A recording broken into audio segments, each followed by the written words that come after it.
మరి యూరియా కోసం రోడ్లెక్కేటువంటి పరిస్థితి కాంగ్రెస్ పార్టీ వైఫల్యం ద్వారా మరి వారికి దక్కుతుందని చెప్పేసి తెలియజేస్తా ఉన్నాను.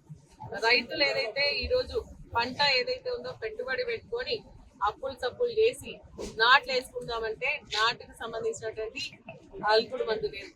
అదే విధంగా అట్లా ఇట్లా కష్టపడి నాటేసుకుంటే దేవుడి వల్ల బాగా వర్షాలు పడితే మా పంటలు బాగా పండుతాయి అని చెప్పేసి ఆశతో ఉన్నటువంటి రైతులకు ఆశల పైన నీళ్లు జల్లుతుంది కాంగ్రెస్ పార్టీ. వారికి సంబంధించినటువంటి ఏదైతే యూరియా సరఫరా కావాలో ఆ యూరియా సరఫరా చేయకపోవడం వల్ల ఈ రోజు పనులను కూడా మానుకొని రోడ్లెక్కి అదే విధంగా మరి బిఎస్ఎస్ ల చుట్టూ తిరిగేటువంటి పరిస్థితి ఈ రోజు కలుగుతుంది. ఈ రోజు ఒక రైతుకు కనీసం 3 ఎకరాలు ఉంటే ఒక్కొక్క ఎకరాకు 2 సంచులు అంటే 6 సంచులు కావాల్సినటువంటి పరిస్థితి ఉంటే వీడికి లైన్ల పొద్దున నుంచి రాత్రి పొద్దున 6 గంటల నుంచి నిలబడితే చిన్న పిల్లలు, ముసలోళ్ళు, చదువుకునే పిల్లలు ప్రతి ఒక్కరు కూడా లైన్ లో నిలబడితే ఒక పాస్బుక్ లేకుంటే ఒక ఆధార్ కు ఒక సంచి ఇస్తున్నారు. ఆ సంచి కూడా దొరుకుతుందా లేదా తెలియదు. ఇప్పుడు ఆడున్నాయి 45 సంచులు రోడ్డు మీద ఉన్నది 200 మంది రైతులు. పొద్దున వచ్చినామంటారు తాగడానికి మంచి నీళ్ళు కూడా ఏర్పాటు చేస్తలేరు. ఇక్కడ టిఫిన్ లేక అన్నం తినలేక వాళ్ళు వచ్చి రోడ్ల లైన్ లో నిలబడితే ఈ రోజు వారికి ఒక యూరియా సంచి కూడా అందేటువంటి పరిస్థితి లేదని చెప్పేసి తెలియజేస్తాను. వాళ్ళందరూ కూడా బాగా బాధపడతా ఉన్నారు. గతంలో మాకు ఇటువంటి పరిస్థితి లేదు, మా ఊర్లలోకే యూరియా సరఫరా చేస్తే ఈ రోజు మేమందరం కూడా రోడ్లు ఎక్కేటువంటి పరిస్థితి వస్తుంది అని చెప్పేసి మహిళలు పాపం చిన్నపిల్లలు ఎక్కువ నిలబడి వాళ్ళు బాధపడతా ఉన్నారు. ఎందుకు ఈ పరిస్థితి వచ్చింది అని చెప్పేసి అడుగుతా ఉన్నారు.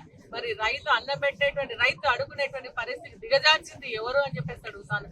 కాంగ్రెస్ పార్టీ కాదా అని చెప్పేసి నేను అడుగుతా ఉన్నాను. ఎందుకంటే ఆ రోజు రైతు ఓటు దండుకోవడానికి మేము అన్ని విధాలుగా రైతు రాజ్యం తెస్తామని చెప్పి అన్నారు. ఎకరాకు 15,000 రూపాయల రైతు భరోసా ఇస్తామని చెప్పేసి అన్నారు. అదే విధంగా ఏకకాలంలో రైతు రుణమాఫీ చేస్తామని చెప్పి అన్నారు. అదే విధంగా బోనస్ ఇస్తామని చెప్పేసి అన్నారు. మరి అదే విధంగా రైతుకు సంబంధించి కౌలు రైతులు కానీ కూలీ రైతులకు కానీ వాళ్ళకి ఖచ్చితంగా 12,000 రూపాయల ఆర్థిక సహాయం అందిస్తామని చెప్పి కనీసం ఒక్క మాట అయినా నిలబెట్టుతారా మీరు అని చెప్పేసి మేము ఈ సందర్భంగా అడుగుతాను. రైతు చనిపోతే ఆ కుటుంబం రోడ్డు మీద పడద్దని కేసీఆర్ గారు రైతు బీమా ఇచ్చి 5 లక్షల రూపాయలు వారం రోజుల లోపల వాళ్ళ అకౌంట్లు వేస్తే ఈ ప్రభుత్వం కనీసం రైతు ప్రీమియం కూడా కట్టలేనటువంటి దౌర్భాగ్యమైనటువంటి పరిస్థితిలో ఉంది అని చెప్పేసి నేను తెలియజేస్తా ఉన్నాను. ఈ రోజు యూరియా సర్వర్లో ఎందుకు ఇంత అలక్ష్యం చేస్తా ఉన్నారని చెప్పేసి అడుగుతా ఉన్నాను. ఆ రోజు కేసీఆర్ గారు ఉన్నప్పుడు ఒక్క రోజన్నా రైతులు రోడ్డెక్కిందా అని చెప్పేసి అడుగుతాను. మార్పు మళ్ళీ పాత రోజులు తీసుకొస్తామంటే నిజంగా కూడా పాత రోజులు తీసుకొచ్చింది. ఏంటంటే మళ్ళీ రోడ్ల రైతులందరూ కూడా పాస్బుక్లు పెట్టు, చెప్పులు పెట్టు, మరి జెరాక్స్ కాపీ పాస్బుక్లు పెట్టు, మరి ఈ రోజు లైన్ లో నిలబడేటువంటి పరిస్థితి వస్తా ఉందని చెప్పేసి తెలియజేస్తా ఉన్నా. మరి ఈ రోజు అధికారులతో కూడా మాట్లాడడం జరుగుతోంది. మరి ఖచ్చితంగా పంపిస్తే ఒక్కొక్కసారి 2-3 లోడ్లు పంపించండి, రైతులకు సరిపడా ఉంటది. 2-3 రోజుల దాకా మళ్ళీ ఎవరు రారు. ఒక్కొక్క సంచి ఇస్తే వాళ్ళకి అందుతుందా లేదా తెలుస్తలేదు. మళ్ళీ వాళ్ళు రేపు వచ్చేటువంటి పరిస్థితి ఎప్పుడు వస్తుందా లేదా తెలియదు. సకాలంలో యూరియా అయ్యకపోతే వాళ్ళకు పంట దిగుబడి రాదు, వేసినా కూడా వేస్ట్ అవుతుంది. కాబట్టి రైతులకు ఏదైతే అవసరం ఉందో యూరియా వెంటనే సరఫరా చేయాలని చెప్పేసి కూడా నేను డిమాండ్ చేస్తా ఉన్నాను. కాంగ్రెస్ పార్టీ యొక్క ప్రణాళిక లేకపోవడం వల్ల రైతులకు ఎంతైతే మరి ఎరువులు అవసరం ఉంటాయో దానికి కనీసం ఒక మీటింగ్ కూడా పెట్టుకొని మాట్లాడలేక కేంద్ర ప్రభుత్వం మీద నెట్టేస్తా ఉన్నారు. కేంద్ర ప్రభుత్వం రాష్ట్ర ప్రభుత్వం మీద, రాష్ట్ర ప్రభుత్వం కేంద్ర ప్రభుత్వం మీద. బీజేపీ కాంగ్రెస్ మళ్ళీ 2 కలిసే తిరుగుతాయి. మళ్ళీ ఈ రోజు ఒకరి మీద ఒకరు నిపం వేసుకొని ఈ రోజు మాట దాటేటువంటి పరిస్థితి, రైతులకు ఇబ్బంది పడేటువంటి పరిస్థితి తెస్తా ఉన్నారు. కాబట్టి నేను అందరూ డిమాండ్ చేస్తా ఉన్నాను. బిఎస్ఎస్ శివంపేటలో ఈ రోజు ఎంతమంది రైతులు మనం గమనిస్తా ఉన్నాం. 400-500 మంది రైతులు ఈ రోజు ఇక్కడ నిల్చొంటున్నారు యూరియా కోసం. మరి ఇక్కడ ఉన్నటువంటి అధికారులు ఎక్కడ పోయినా చెప్పేసి అడుగుతా ఉన్నారు. వాళ్ళు ఏం చేస్తా ఉన్నారని చెప్పేసి అడుగుతా ఉన్నారు. మీకు తెలియలేదా? మీకు ఈ రోజు గ్రామానికి సంబంధించి, మండలానికి సంబంధించి ఎంత పడుతుందో అని చెప్పేసి ఆలోచనతో ముందుకెళ్లాల్సినటువంటి అవసరం లేదా అని చెప్పేసి అడుగుతా ఉన్నాం. మేము ఈ రోజు డిమాండ్ చేస్తా ఉన్నాం. ఖచ్చితంగా రేపు 2 లోడ్లు పంపించాల్సిందే. అధికారితో కూడా మాట్లాడడం జరిగింది. ఒకవేళ పంపించకపోతే గతంలో ఏంటంటే ఇక్కడ శివంపేట అటు మళ్ళీ కొంతాన్పల్లో లేకుండా అటు గోమారము అటు కొత్తపేట ఏ ఊళ్ళో వాళ్ళకి పోతుండే. ఇప్పుడు కూడా అట్లా పంపించండి. రైతులంతా కూడా డివైడ్ ఎక్కడైనా తీసుకున్నా కానీ వీళ్ళ మండలకు వచ్చి తిండి లేక నీళ్లు లేక ఇబ్బంది పడతా ఉన్నారు. కాబట్టి నేను ప్రభుత్వాన్ని డిమాండ్ చేస్తే ఇమీడియట్ గా రైతులకు అవసరమైనటువంటి యూరియా మొత్తం కూడా సరఫరా చేయాలి. లేకపోతే టీఆర్ఎస్ పార్టీ పక్షాన మేమందరం కూడా రైతులకు అండగా నిలబడతాం. మరి అదే విధంగా రోడ్ల మీదకి యూరియా వచ్చే వరకు కూడా పోరాటం చేస్తామని చెప్పేసి సందర్భంగా తెలుసు. జై తెలంగాణ, జై తెలంగాణ.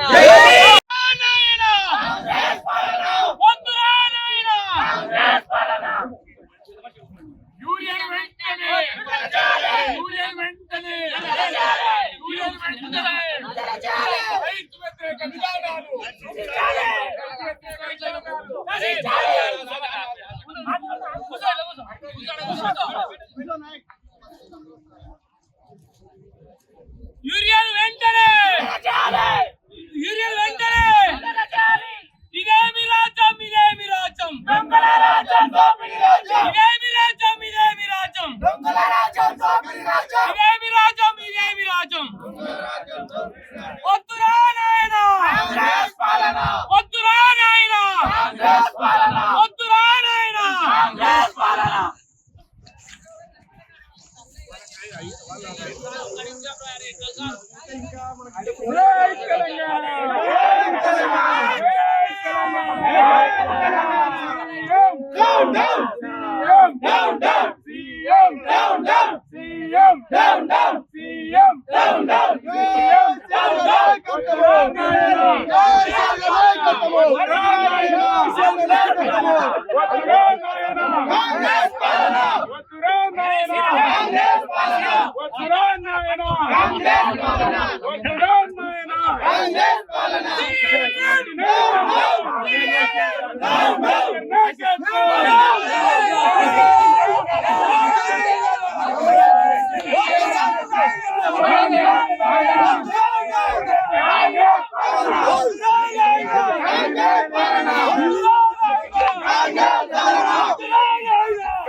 నా పేరు ఐలేని అన్న. రోజు ఇదే పరిస్థితి, అచ్చుడు మరిపోడు అచ్చుడు మరిపోడు. ఐదు రోజులు అయితే మరిపోతున్నా కాబట్టి పొద్దున వచ్చిన. నేను మొన్న ఇయ్యాల 12 గంటలకు వచ్చిన. సరే రేపన్నా దొరుకుతాయో లేదో, రేపు వస్తాయి అన్నారు కాబట్టి అని ఇక్కడికి వచ్చిన. అయితే మొన్న 2 లారీలు వచ్చినాయి సొసైటీకి. చాలా మంది అయిపోయారు. ఆనాడు మందిని చూసిన, వెనక లైన్లు ఉంటే దొరకలే, మరిపోయాను. నిన్న బ్లాక్లో తెప్పించారట. బ్లాక్లో తెప్పించినప్పుడు మరి అది ఎవరైనా సొమ్మని బ్లాక్లో పంపిర్రు. ఏ లంజ కొడుకు వాడు పంపిండు ఆడికి. అదే లారీకి సొసైటీలో పంపచ్చు కదా. నువ్వు కనసాడుతోటి నువ్వు లంచాలు తినంది, అది ఎట్లా పోతుంది బ్లాక్లకు? ఏ మాకేలా కానీ గవర్నమెంట్ ఉంది, ఈ మంత్రులు వీళ్ళది లేనిది చేయలేంది, అది ఎట్లా పోతుంది బ్లాక్లకు? పోదు కదా, అది సొసైటీకి వస్తుంది కదా. వీడికే రావాలి. మళ్ళీ చేసేది లంగలం వీళ్ళు, తిట్టేది మళ్ళీ గవర్నమెంట్ వాళ్ళు, మీరు పంపేది మళ్ళీ అటు షాట్ల తవుడు వచ్చి కుక్కల కొట్లాడ పెట్టినట్టు. ఈ రాజకీయం మీది, దొంగల రాజకీయం అది. వాడేమంటాడు, పొలాలలోనే ఒరిగి మనసాంతులు తీసుకుంటారు పోతుర్రు అని ఒకడు మంత్రి అంటాడు. మంచిగా ఈడ రాజకీయం గురించి అది చేస్తుర్రు, మనసాంతుల గురించి తీసుకుంటారు, వాళ్ళు కొనుక్కుంటారు పోతారు, పొలాలలో వేసుకుంటారు. ఇంకోటి బాపు, ఇంకొక బాపు అయితే అట్లా బాపు. ఇప్పుడు పూర్తిగా ఏం చెప్తున్నారు అంటే, ఇక్కడ ఉన్నది రైతులు కాదు, అంత కైకిలికి వచ్చిరని చెప్తారు బయట. మరి నువ్వేమంటావు? కైకిలి కచ్చిరు అన్న లంజ కొడుకు. 12 గంటల మేము ఉన్నాం కదా, కనబడుతుంది మొత్తంలో. కానీ ఆ లంజోడు కైకిలి కచ్చి అంటురు కదా, ఆ లంజ కూడా కచ్చి చెక్ చేసుకోపోయినాకి ఇట్లా. ఇప్పుడు నీకు నీ అవయవంతో వచ్చినావో గోసూళ్ళకి వచ్చినావో, ఈ 12 గంటలకు నువ్వు వచ్చి చూసిపోతున్నావు ఈడ.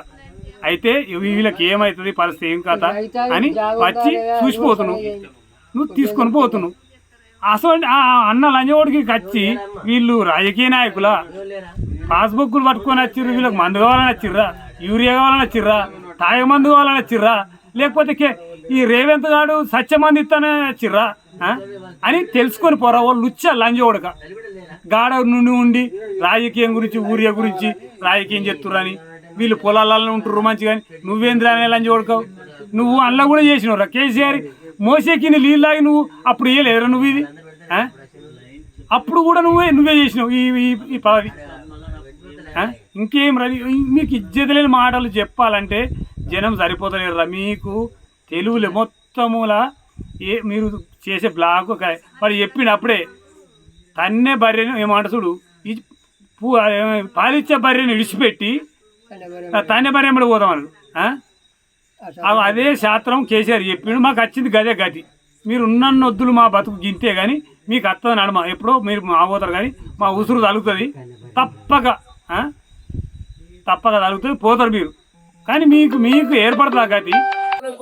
యూరియా తిప్పలు ఇప్పటికీ వారం రోజులు అవుతుంది కావున యూరియా తప్పడం లేదు. ఎందుకంటే మనకు తెలంగాణ రాష్ట్రానికి రావాల్సిన యూరియా 8.4% యూరియా రావాలి. ఇప్పటికీ 60,000 మెట్రిక్ టన్ల యూరియా మనకు తెలంగాణకు రావాల్సి ఉంది. దాదాపు ఇప్పటికి వచ్చింది 20,000 మెట్రిక్ టన్ల యూరియా వచ్చింది కావున ఇంకా మనకు రావాల్సింది 40,000 మెట్రిక్ టన్ల యూరియా రావాలి. అందుబాటులో లేదు కాబట్టి రైతులు చాలా తిప్పల పడుతున్నారు. ఈ ప్రభుత్వము ఇంతకు ముందు ఇట్లా జరగలేదు కాబట్టి ఇది మనకి ఇచ్చేది మన సెంట్రల్ గవర్నమెంట్ నుంచి వస్తుంది కావున ఏ ప్రభుత్వమైనా చర్య తీసుకొని రైతులకు అందుబాటులో ఉండి మనకు యూరియా ఇచ్చే విధంగా చూడాలని మన ఈ యొక్క వ్యవసాయ శాఖ మంత్రి కూడా కోరుచున్నాం. ఎందుకంటే ఇంతకు ముందు ఈ యొక్క 1985 150 రూపాయల సంచికి యూరియా ఉన్నప్పుడే తిప్పలైందంటే ఇప్పుడు మళ్ళీ 2005 సంవత్సరంలో తిప్పలైతుంది కావున ఇది మంచి స్వాధ్యం కాదు. రైతులకు చాలా ఇబ్బంది అవుతుంది. ఎందుకంటే మనం పండించిన ధాన్యానికి తడిసి ముద్దైనాదని ఇట్లా కొనరు. ఇప్పుడు రైతులు పంట తడుస్తుంది, రైతులు కూడా వానలు లేవాడి ఎండకు వాన తడిసి రైతులు ఇబ్బంది పడుతుంది. చాలా కరెక్ట్ అయిన ప్రభుత్వాన్ని హెచ్చరిస్తున్నాం. పొద్దున 4 గంటలకు వచ్చి ఇప్పటికి మరి యొక్క ఆఫీసర్ అందుబాటులో ఉండాలి. ఎందుకంటే ఈ యొక్క చేగుట మండలం దాదాపు 20,000 జనాభాకు ఒక మండలం అయినా కానీ మరి యొక్క రైతులు చాలా నష్టపోతున్నారు. ఈ యొక్క ఆఫీసర్ కూడా చొరవ తీసుకొని కరెక్ట్ 7 గంటలకి ఆఫీసు తీసి రైతులు కూడా ఉండాలి, రైతులకు అందుబాటులో ఉండాలని కోరుతున్నాం. ఎందుకంటే యూరియా ఇంత తిప్పలు కావడము మరి నాట్లేసి ఇప్పటికైనా 3 నెలలు అవుతుంది. ఈ యొక్క యూరియా అయినా కానీ ఇప్పుడు కలుపులు కలిసినాక ఈ యొక్క అందుబాటులో లేనప్పుడు ఈ యూరియా మనకు. నా పేరు రాజు. మాకు యూరియా కావాలని చెప్పేసి వచ్చినాం. రాత్రి 12 అవుతుంది. 12 రాత్రి వచ్చినాం. యూరియా కోసం వచ్చినాం. లైన్ ఎంత ఉంటుందో మాకు తెలియదు. అందుకని చెప్పేసి మాకు ముందు కావాలని చెప్పేసి మేము వచ్చినాం. అన్న ఎక్కడ మీ ఊరు? మా ఊరు రామకపేట. అందుకోసం వచ్చినాం. అంటే యూరియా వస్తుందా రేపు? యూరియా వస్తుందని చెప్పారు. 2 లారీలేమో వస్తుందని చెప్పారు. అందుకోసం అని వచ్చినాం. మేము రాత్రి మొదలు విన్నాం అనుకుంటారా? విన్నాం అనుకుంటాం, వచ్చేదాకా అనుకుంటాం. అది పొద్దున 9 3 ఎకరాలు వేసినాం, మొత్తం వరి వేసినాం. దానికోసం అని వచ్చిన. ఎకరానికి ఎన్ని సంవత్సరాలు అవసరం ఉంటాయి రైతుకు? 2 సంవత్సరాలు అవసరం ఉంటాయి. 2 గంటల రాత్రి ఇడికి వచ్చి ఈడ పండుకొని ఈ యూరియా కోసం ఇన్ని తిప్పలు పడుతున్నాయి రైతులు. ఒక్కసారి మీరు చూడండి, ప్రతి ఒక్క రోజు చెప్పుల లైన్లు పెట్టినారు. ఇప్పటి వరకు కూడా ఈ రైతులకు ఈ సమస్య అనేది తీరడం లేదు. ఈ కాంగ్రెస్ ప్రభుత్వం వచ్చినప్పటి నుంచి ఇవే సమస్యలు వెంటాడుతూ ఉన్నాయి. ఈ సమస్య ఇంకా కూడా క్లియర్ చేయకపోతే వ్యవసాయ అధికారులను కూడా నిర్బంధించే పరిస్థితి ఏర్పడుతుంది. ఖచ్చితంగా యూరియా సమస్యను మాత్రం తీర్చాలని కోరుతున్నాము. ఇంతకుముందు గత 10 ఏళ్ల నుంచి ఎట్లాంటి సమస్య లేదు. ఇప్పుడు ఈ కొత్తగా ఈ సమస్య వచ్చినప్పటి నుంచి రాత్రి 2 గంటలకు, 11 గంటలకు, 12 గంటలకు, 3 గంటలకు వచ్చి ఇక్కడ లైన్ పెట్టాం. ఇంత పెద్ద లైన్ కూడా ఉన్నది చూడండి. ఇప్పుడు వ్యవసాయ అధికారులు ఏమో మంత్రి తుమ్మల నాగేశ్వరరావు ఏమంటున్నాడు, వాళ్ళు రోడ్ల మీద తిరిగే వాళ్ళు మాత్రమే చెప్పులు పెడుతున్నారు, కానీ వ్యవసాయం చేసుకునే వాళ్ళు వస్తువులు యూరియా తీసుకుని పోతున్నారు అంటున్నారు. కానీ అది అబద్ధం. అది వీళ్ళు గమనించాలి ఒకసారి. ఈ కాంగ్రెస్ నాయకులే కావచ్చు, బీజేపీ నాయకులే కావచ్చు, ఇంకెవరైనా కావచ్చు, ఇది గమనించి రైతులకు మేలు చేయాలి. రైతులకు ఎవరు కూడా ఇబ్బంది పెట్టకూడదు అని మా ఉద్దేశం. 2 సంచులు దొరికినాయి. మొగోళ్ళ కొండులు లేదు, మేము తినులు లేదు. 4 గంటల దాకా 5 గంటల దాకా ఈయనే ఉంటున్నాం. మరి మా బాధ ఏమన్నా అది చేస్తారా ఈ గవర్నమెంట్? మరి ఎట్లన్నా పొద్దుగా 6 గంటలకు వచ్చినాం. ఆకలి కూడా నూకలేము. అక్కడ మొగోళ్ళు ఇటుకాడ వాళ్ళు ఎండుతున్నారు, మేము ఈడెడుతున్నాం. చాయ్ లేదు, నీళ్ళు లేవు. మంచిగా వాళ్ళు టిఫిన్ తెచ్చుకుంటారు, తింటారు, పోతురు సాలరు మేడాలు. మరి మా పరిస్థితి వాళ్ళు చూడాలి. లైన్ వస్తున్నా మన సంవత్సరం 3 రోజులు 3 మాటలు వచ్చినా 3 మాటలు మన సంవత్సరం దొరకలే. తిరుగుతున్నాం, వస్తున్నాం, పోతున్నాం. ఏం ప్రభుత్వమో ఏం కథనో మొత్తం రైతులంతా నాశనం చేస్తున్నారు. నీడాలు వాళ్ళ కాంగ్రెస్ నీడాలే మొత్తం వాళ్ళు అన్నం వేసుకుంటారు. లారీ రాగానే 2 నెట్లు అటే ఖాళీ చేసుకుంటారు. వానికి 10 సంచులు ఒక్కొక్క లీడర్కు. మాకు ఒక్క సంచి గతి లేదు. ఈ వారు నాటేసిన నాటేసి మన సంచి గతి లేదు. వాళ్ళు ఇష్టం ఇస్తే ఇయ్యని, లేకపోతే వాళ్ళే దున్నుకొని కోసుకొని చేసుకొని రైతులు మొత్తం పండుకున్న రాత్రి వచ్చి ఒక్కొక్కరు రాత్రి 12 నుంచి 10 నుంచే పండుకుంటారు. పండుకొని బట్టలు కూడా తెచ్చుకొని అన్నీ సిద్ధాలు కప్పుకొని పండుగ. ఇప్పుడు ఇంకా పండే ఉన్నారు. ఇంకా చెప్పుల లైన్ పెట్టిన మొత్తం దగ్గర మంచికొకటి కూడా సగం మంది దొరుకుతాయి. మంచికొకటి అవి సగం మంది ఒకటినే పోతారు. వీటికి 5వ వచ్చుడు ఎన్నుకొని దొరుకుతలేవు, ముంగోని దొరుకుతున్నాయి. మనిషికి ఒకటి వచ్చినా అందరికి ఇవ్వాలి. ఉన్నోళ్ళు అందరికీ వచ్చిన వాళ్ళకు ఒకసారి పంపితే మళ్ళీ ఎందుకు వస్తాము. మంచిగా 4 వచ్చినాయంటే మాకు మత్తు ఎక్కదాకా అవసరం లేవు. మన సంవత్సరం కూడా అంతే పారలేదు. ఇంకా 4 వద్దు ఇట్లా ఎండగొట్టినట్టు ఆయన ఎండిపోతాయి. అవి కూడా చల్లవి కూడా